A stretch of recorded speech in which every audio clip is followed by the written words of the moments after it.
The amount is so staggering that mentioning it often sounds like vanity, but it is merely mathematics. I could have been twice as rich if I hadn't made one singularly stupid mistake 5 decades ago. Twice. That figure represents not just money, but decades of potential influence, philanthropic reach, and supreme financial command. That mistake wasn't a sudden catastrophic bet. It was a slow bleed caused by impatience and a failure of foresight. Compounding, you see, is a relentless force. It works just as powerfully on your gains as it does on your stupidity. And for those who have reached the quiet sum of their 50s, standing on the precipice of retirement, this concept is more than abstract theory.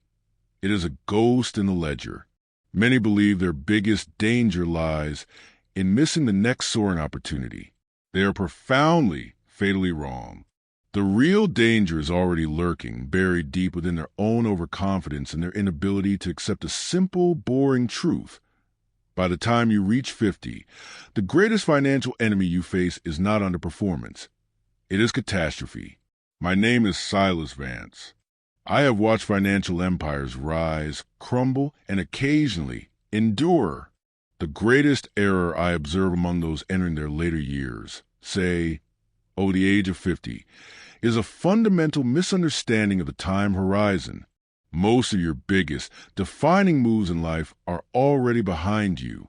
Your career trajectory is largely established, your family situation is fixed, and crucially, your ability to take wild risks is gone.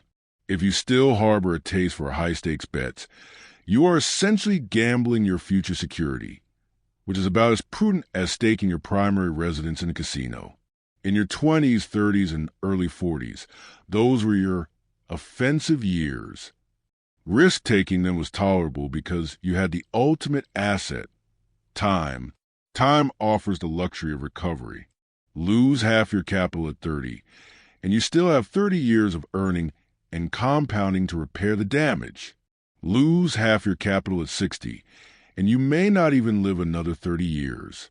That is not meant to be a morbid reflection, but an acknowledgement of stark reality. Therefore, my number one piece of advice for this stage of life is simple, definitive, and profoundly difficult for ambitious people to accept. Play defense, not offense. You need to shift your focus entirely. Forget chasing the next revolutionary technology or striking oil in speculative digital assets. That is merely noise designed to distract you. At this stage, survival is the only game that truly matters. You do not require financial brilliance. You need to master the art of avoiding disaster. I recall a man, let us call him Mr. Edmund, a highly intelligent individual with an exceptional university background and a robust professional career. He reached 55 and, despite his ample wealth, felt an intolerable pressure. He was convinced he was lagging behind his contemporaries. Instead of acknowledging that fine is all you need, he decided he needed glamour. This was in the late 1990s, and he plunged a significant portion of his fortune into nascent internet enterprises.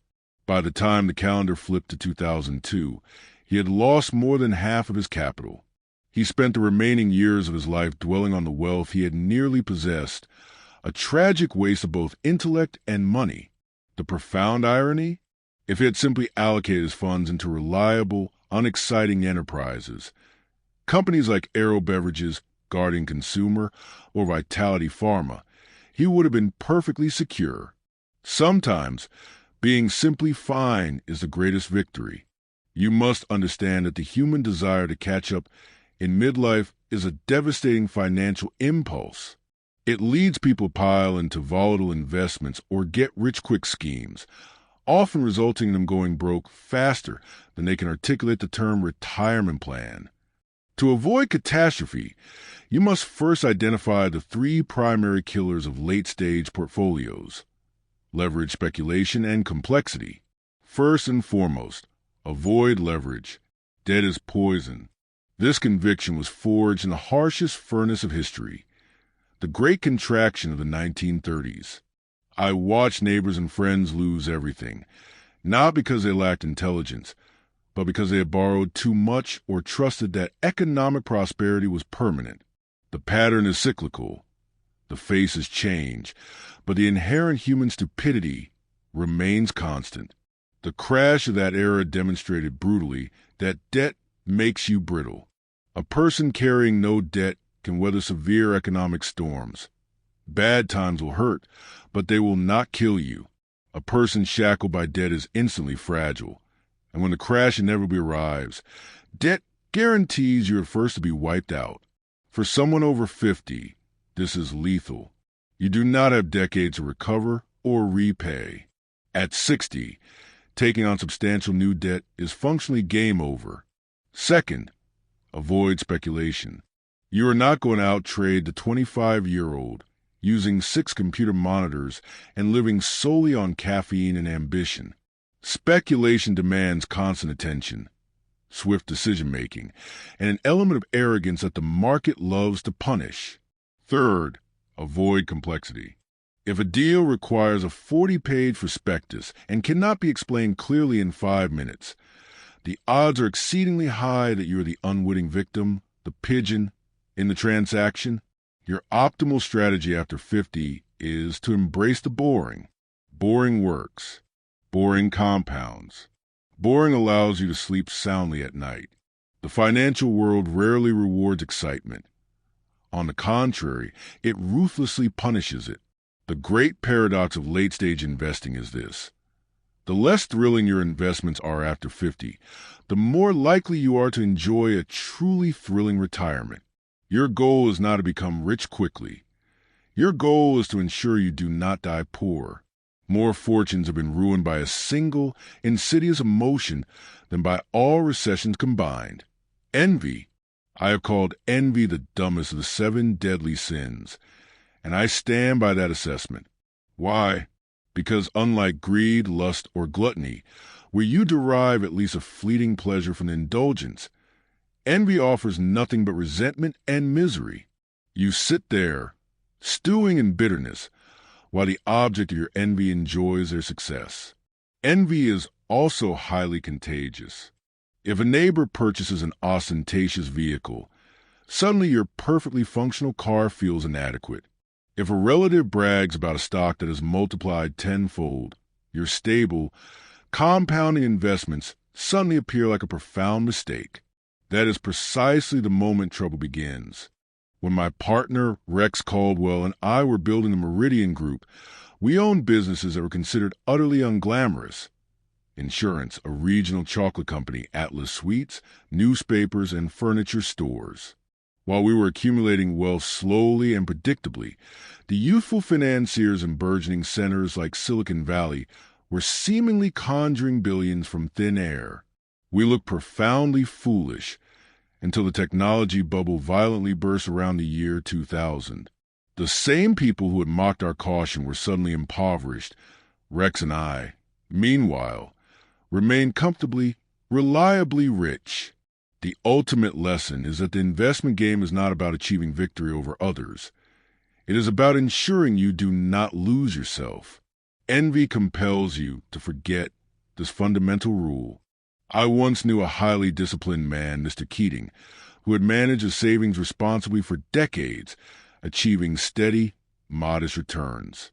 He had decent financial security. However, he regularly played golf with a group of men who made spectacular amounts of money in oil speculation. Mr. Keating could not tolerate being the one left behind, the small timer. Driven by this consuming envy, he borrowed heavily, leveraged up, and blindly mirrored their oil trades. When the energy market collapsed, his portfolio vanished. His golfing associates also suffered losses, but they still had established careers to fall back on. Mr. Keating had only his decimated retirement to contemplate. For those over 50, envy is lethal. You simply do not possess the time necessary to recover from a moment of profound, envy-fueled stupidity. A single envious decision can obliterate decades of rational patience. The most successful investors I have observed possessed an almost complete indifference to financial affairs of others. They did not care about neighbors boasting. Nor did they listen to the frantic shouting of financial pundits. Their sole focus was remaining solvent and allowing their capital to compound quietly. If you desire a peaceful old age, you must actively root for the success of those around you. Envy is fundamentally self-destructive because it ensures that you feel miserable whenever someone else thrives. Imagine reaching 80 years of age, still consumed by bitterness that an acquaintance possess a grander house. What a pointless, devastating waste of life. You must resolve to stop measuring your own life against the balance sheet of your neighbor.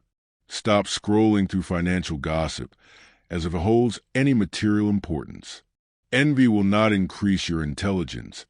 It will not motivate positive action, and it certainly will not make you richer. It will only drive you toward poor decisions. Your retirement and your family security is indifferent to how much someone else earned. Only your ego cares, and the ego has bankrupted more investors than any market downturn. Therefore, considering envy purely as a financial strategy, it is an exceptionally poor investment. It is usually far more instructive to analyze one's failures than one's triumphs.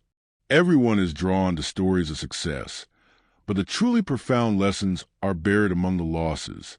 My own greatest financial regret, which I alluded to earlier, was driven by a spectacular lack of discipline. Decades ago, I invested in a company. On paper, it appeared undervalued, the management seemed capable, and the numbers were pristine. But I failed to think deeply enough about the enduring quality of the business model. I achieved a quick profit, and then I sold. I sold too soon. If I had simply possessed the patience and the insight to maintain that single position, my net worth could have been doubled. This is not exaggeration. It is the cold logic of compounding. Compounding does not forgive hasty exits. The mistake was not in the investment itself, but my lack of discipline. I settled for the temporary satisfaction of being right in the short term, thereby robbing my future self of the chance to be truly rich in the long term. Most investors replicate this error constantly. They prematurely sell their winners and stubbornly cling to their losers. This is backward. Human nature desires certainty. When an asset rises, the impulse is to lock in the gain, which feels safe. Yet, selling shares of Aero Beverages after a modest increase in the 1970s would have been utter foolishness.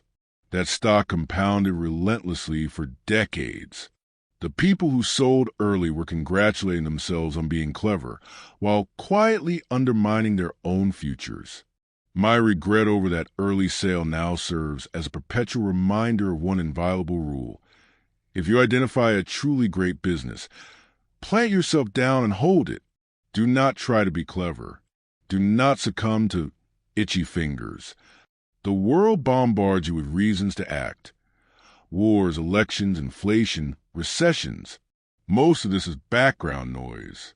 Great businesses are designed to survive and thrive through these cycles. Your job is not to predict every headline. Your job is to avoid selling the goose that lays the golden eggs. For investors over 50, this discipline is amplified. You no longer possess the financial runway to commit a blunder and wait 40 years for compounding to bail you out. One ill-timed, clever maneuver, one wrong exit, can permanently shrink your nest egg. I see the same tragedy unfold repeatedly. An individual holds a reliable income-generating asset for 20 years, only to read an article about a new disruptor and decide to restructure their portfolio. They dump stable holdings in Vitality Pharma and chase some volatile offering. A few years later, they are confused as to why their account is bleeding and their income has vanished. The error is not a failure to predict the future, which is impossible. The error is abandoning proven stability in favor of fleeting excitement. Excitement is, statistically speaking, a terrible investment policy. It is not brilliance that creates wealth. It is endurance. It is the sheer ability to hold steady when every internal impulse and external temptation urges you to sell. When you find a business that possesses the underlying durability to generate cash 20 years into the future, you must hold it. Sit still. You must avoid the temptation to sabotage your own success by being too clever. Ultimately, the market rewards the patient, and it ignores the excitable. I have spent almost a century observing the consequences of misplaced confidence. In the 1930s, people were certain that prosperity would never return, so they hoarded cash and missed the enormous economic rebound. In the 1960s, investors were certain that large American corporations would compound forever at unsustainable rates, leading to heavy losses in the 1970s. In the early 2000s, people were absolutely sure that technology stocks could only ascend. We know the ending to that story. Confidence feels excellent, but it maintains zero correlation with accuracy. In fact, the inverse is often true. Those who sound the most absolutely certain are frequently the ones who incur the largest losses. The profound reality is that the world is far too complex for any single person to understand everything. You do not achieve wealth by being a know-it-all. You achieve wealth by recognizing what you do not know and rigorously avoiding it. When Rex and I were building the Meridian Group, we systematically declined thousands of investment opportunities. Why? Because we did not fully comprehend them. We simply ignored them, and remarkably, we missed very little. The market constantly presents chances. You are not obligated to swing at every pitch. Yet, most investors suffer from the inability to resist. They confuse having an opinion on every subject with genuine intelligence. For the investor over 50, this arrogance is acutely dangerous. Your margin for error has vanished. If you stake significant capital on a half-formed opinion, the market will show no mercy.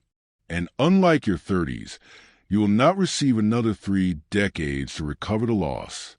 I once observed a highly successful lawyer in Pasadena, a man with a large income and a sharp mind, who decided he was suddenly an expert in foreign exchange. After reading only a few articles, he formed a strong opinion and made a colossal bet against the zloty. That single action eradicated the majority of his retirement savings. His downfall was not that the currency was unpredictable, that is inherent, but that he was overconfident in his ability to predict it. Had he simply admitted, "I don't know," and left his funds in something stable and predictable, he would have retained his security. But many people prefer to be loudly, confidently wrong than quietly, wisely silent. I strongly recommend you cultivate a rare and invaluable personal trait, the courage to say, "I don't know." If you can admit your ignorance, you will not wager money on nonsense. You will confine your actions solely to the areas where you possess genuine competence. This habit, staying within our circle of competence, saved the Meridian Group from disaster more times than I can recall. We understood insurance, we understood Atlas Suites, we understood Aero beverages, so we acquired those. We did not understand the volatile nature of transportation or early internet stocks, so we left them alone. Overconfidence, not recessions, is a primary killer of investment portfolios. It is not the market that destroys your savings. It is your self-inflicted illusion of superior knowledge. Stop pretending to be a financial oracle. You do not need to possess opinions about every new trend or sector. You only need to know a few things profoundly well and confess your complete ignorance about everything else. In fact, I offer this guideline. The more certainty a person expresses about the future, the faster you should turn and run in the opposite direction. The world is saturated with people eager to sell you certainty, analysts, salespeople, and pundits who sound sophisticated but will never pay your bills when their certainties blow up your financial plan. The next time you feel the impulse to predict the unpredictable, pause and ask yourself, what if I just don't know? That single question may save your retirement. I have observed a fundamental division in life, one that has nothing to do with job titles or income levels. The division between those who think like an employee, the careerist, and those who think like an owner. Most intelligent people spend their lives optimizing for the wrong game. They prioritize promotions, seeking higher titles, and accumulating perks. They waste years trying to curry favor with managers they fundamentally disrespect. They polish their resumes instead of building tangible wealth. This system, which I call careerism, is a trap. Careerism feeds on envy. You see the person next to you receive a slightly better title, and suddenly you are consumed by the need for the same. But titles do not compound. Ownership does. When Rex and I founded the Meridian Group, we were completely uninterested in appearing important. We were obsessed with owning businesses that generated cash flows while we were absent. Atlas Suites, the insurance divisions, the beverage companies, they did not care if we were merely clerks or chief executives. They simply continued sending us checks. Meanwhile, I watched brilliant executives, lawyers, and bankers dedicate their lives to climbing professional ladders. They earned spectacular incomes, but their wealth was entirely dependent on their daily presence. The moment they stopped showing up for work, or worse, if they dropped dead, their income stream immediately ceased. That is not genuine wealth. It is merely a high-speed treadmill. They were rich employees, never true owners.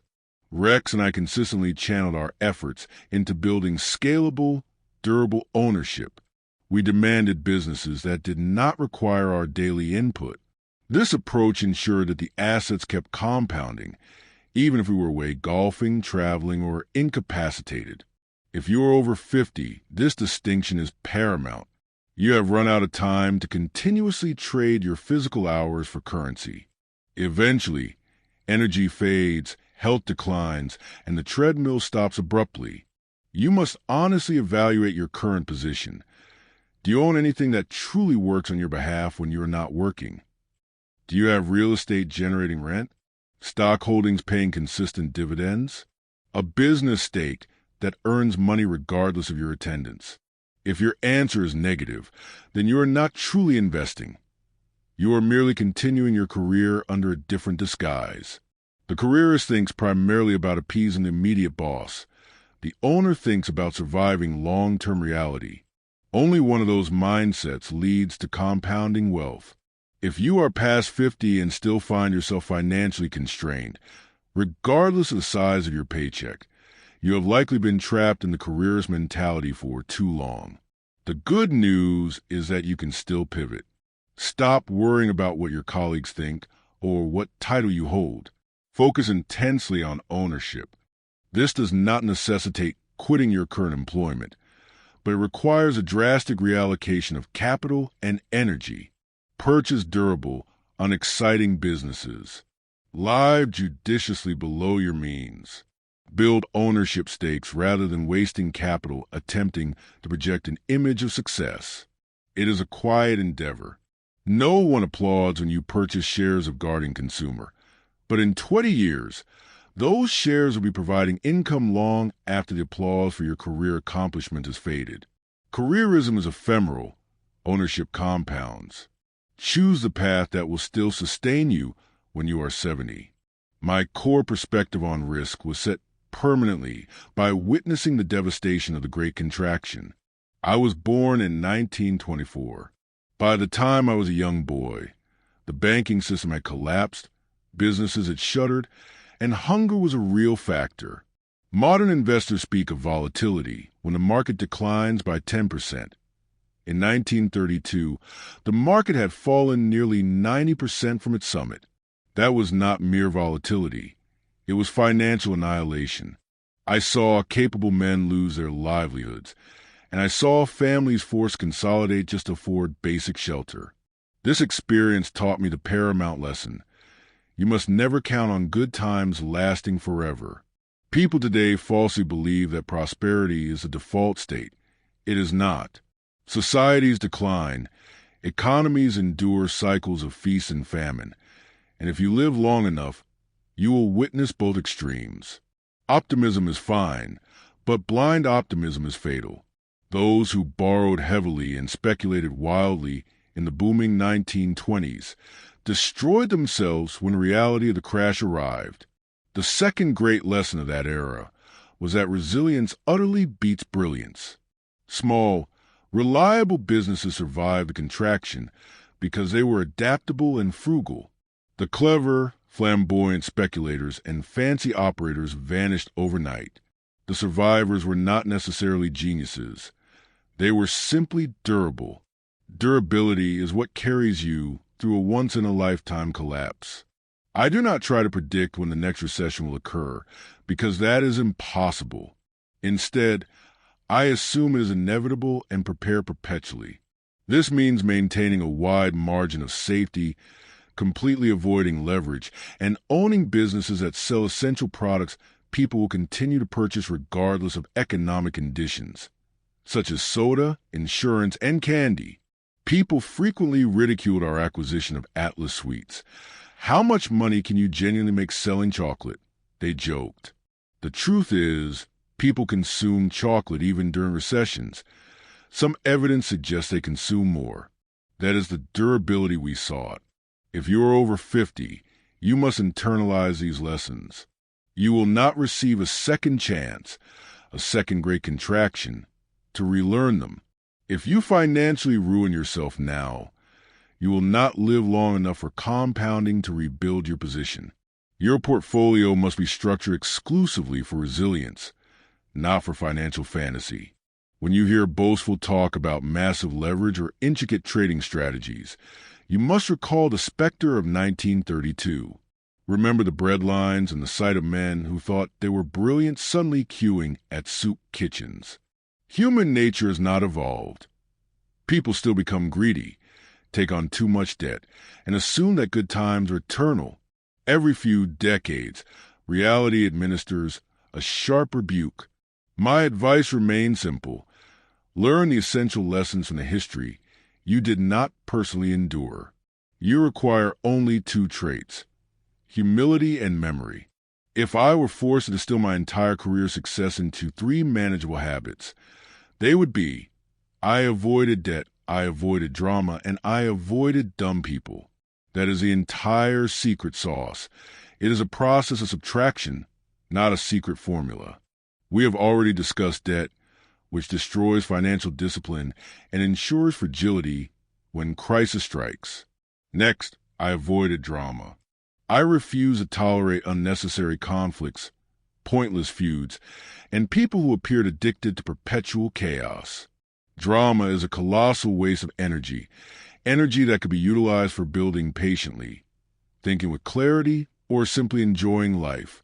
I have watched countless intellectually brilliant individuals bankrupt themselves, not through faulty investments, but through personal upheaval, disastrous partnerships, ruinous divorces, or uncontrolled tempers. You may be a genius in finance, but personal chaos will still annihilate you. Finally, I avoided dumb people. By dumb, I do not merely refer to low intellect, but to those who are fundamentally dishonest, unreliable, reckless, or obsessed with superficial shortcuts. These individuals are radioactive. Their stupidity inevitably contaminates those around them. Early in my legal career, I saw colleagues become entangled with slick operators who promised unbelievable returns. The progression was always the same: quick, smooth talk, shady deals, and an inevitable, messy collapse. My smart colleagues were dragged down solely through association. I made it an unwavering principle. I preferred fewer partners and friends, provided they were the highest quality. My partnership with Rex Caldwell endured for over 50 years, not because we never disagreed, but because we were fundamentally aligned on core principles: rationality, supreme honesty, patience, and a shared dedication to having no debt, no drama, and no stupidity. This shared foundation granted us supreme durability. Most people dramatically underestimate the power of avoiding the wrong things. Everyone focuses on the need to say yes to the right deal, the right stock, or the right opportunity. They fail to realize that saying no is infinitely more important than saying yes. One yes might earn you money, One single wrong yes can permanently ruin you. If you're over 50, this discipline of subtraction is non-negotiable. The margin for error is exhausted. You cannot afford to spend years untangling yourself from bad associations or disastrous decisions. Cut ruthlessly. No drama, no debt, no association with unreliable people. This harshness purchases peace of mind, and peace of mind is vastly more valuable than squeezing out an extra percentage point of return.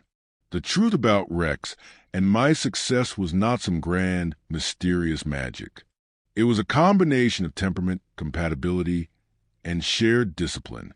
We had complete trust in one another. I never had to worry that Rex was scheming against me, and he knew the same was true of me.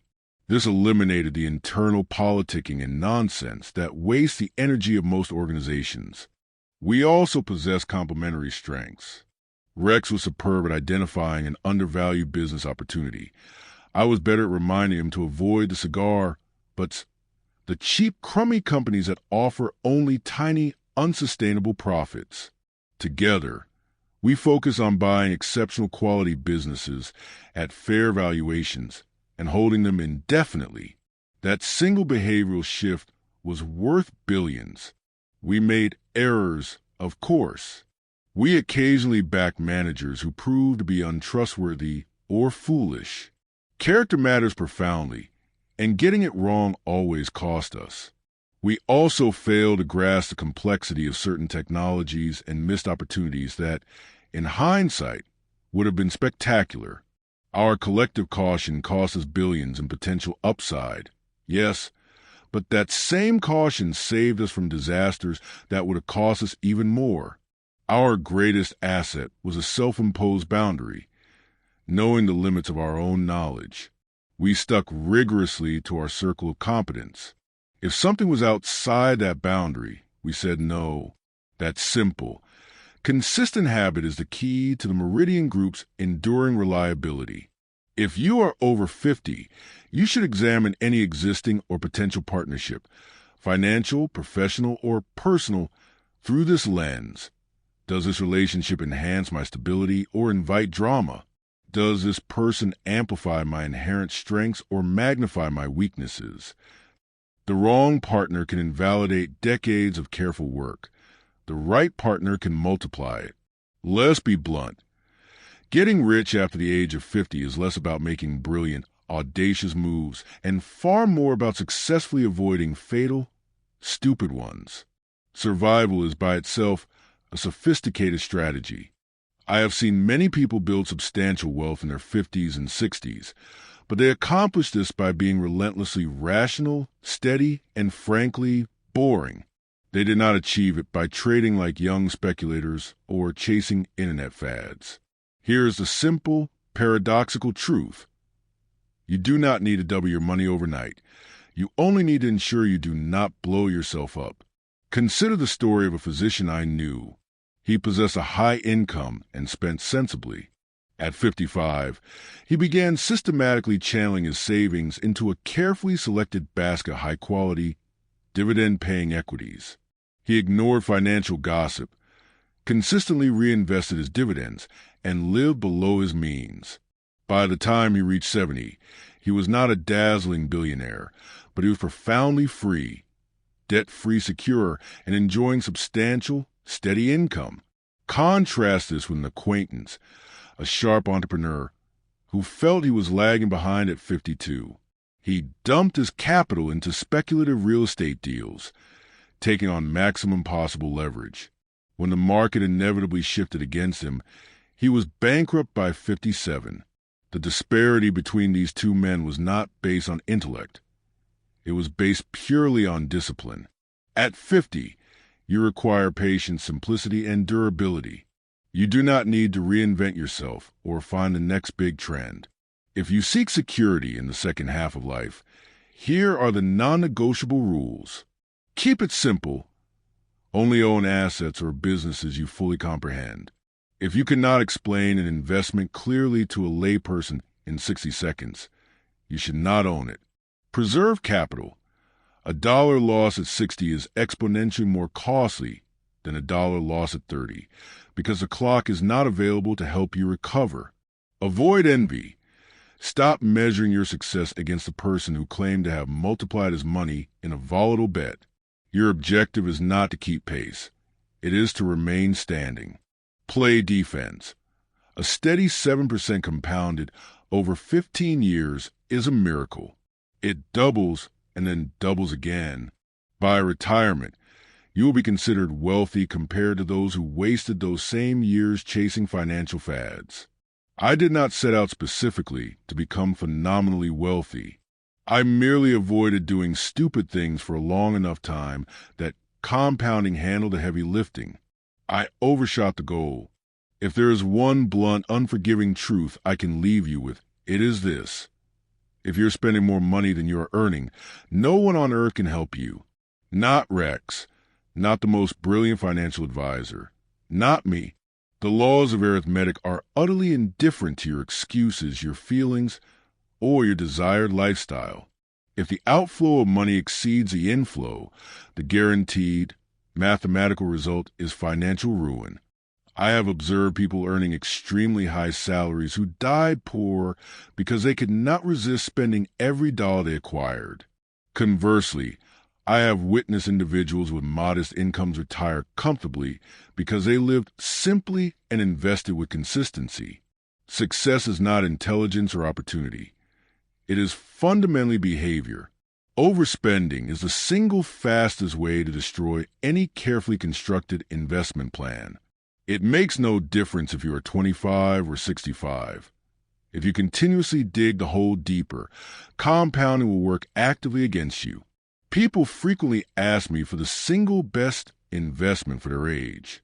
My usual response is always the same. Stop buying unnecessary things you do not need.